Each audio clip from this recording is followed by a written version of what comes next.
On this channel, I like to do a range of different challenges you guys send me.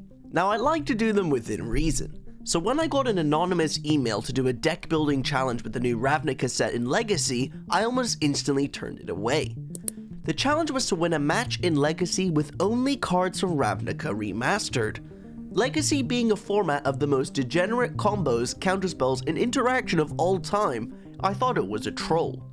Until they offered me $1,000 if I could complete this challenge. As Legacy is such a fast format, the first cards I looked at were the 1-drops from the spoilers. If I'm going to be completing this challenge, I'm going to need a mix of my opponent stumbling and an insane curve by us. Well, the only good 1-drops are Deathrite Shaman and Birds of Paradise. And if you don't know, Deathrite Shaman is banned in Legacy, leaving me with just one good 1-drop. So I went straight to the drawing board with Mono Red. Hopefully, a fast deck that could just pray my opponent's mulligans to 5 every game, maybe I could steal a match. So this is the list that I came up with. Absolute garbage fire full of 1/1s that maybe I could use a Burn Bright to steal a game, pumping them up to 3 power. And, you know, I thought that my biggest challenge in this format would be against Force of Will and Lightning Bolts, but what's so funny is the first 2 matches I played against Dark Depths, a deck that I thought would be easy to beat, turns out to be insanely difficult. I even had 4 copies of Active Treason in my sideboard, but because you can make the 20/20 at instant speed, and also a combined of Mana Screw and I've been drawing them, I don't even think Active Treason would work anyways. This already shows how hard this challenge is going to be. I honestly don't know what I'm meant to do with all of these cards without hoping my opponent gets Mana Screwed. I tried to make a combo, or at least tried to work towards locking my opponent out of the game with Lavinia, because I do know Lavinia is insanely overpowered in Vintage, but actually it's not that good in Legacy. So yes, that does counter Force of Will, but that's about it. Sure, there's some Cascade decks in Legacy and some Griefs, but this card is not going to come down at a relevant point of the game, as well as if I'm going to make a blue-white control deck out of one set, my counterspells are extremely limited. Yes, I do get a 2-mana Stifle here, as well as some counterspells, some remans, but I didn't even bother playing this blue-white control deck because I thought it would just be a waste of time. My only win condition would be attacking with Lavinia. I don't know, it just did not seem good enough, so I didn't even bother trying this one. Now, this wouldn't be a video if I didn't manage to win with absolute junk in Legacy. So why don't we look at a deck that can actually do something? Arclight Phoenix is a very good card when it was printed into Standard and made moves in both Modern and Legacy for quite some time. So, this is the list that we're going to be trying. Izzet Charm and Compulsive Research lets us loot away the Phoenixes, as well as some Jumpstart synergy in the main 60. This deck is full of terrible spells. Muggle is one of the worst Magic cards I think I've ever registered, and everyone who I'm going to cast this against in Legacy must think I'm an idiot. It doesn't even go to the face.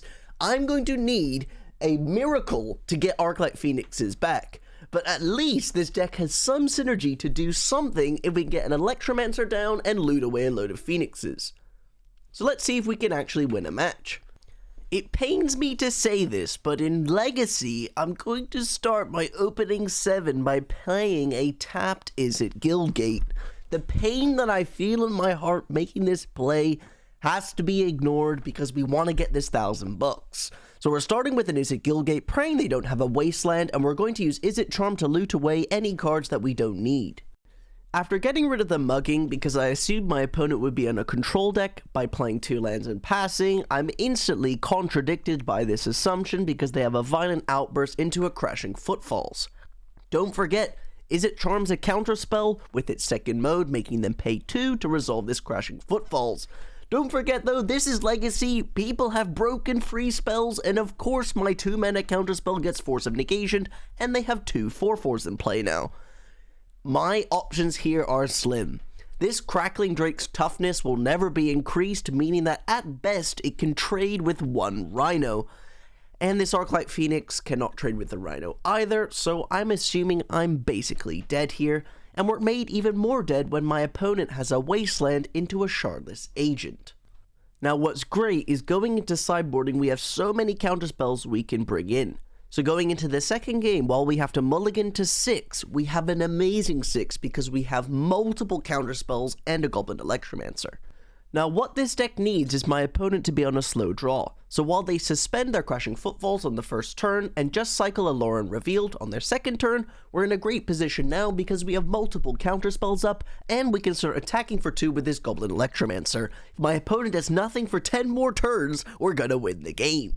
So when we pass back to the opponent, a suspend counter comes off that Crashing Footfalls and they pass back with 3 open mana. Who would be surprised they have a Violent Outburst, but they should be surprised because we have a Remand and an Izzet Charm.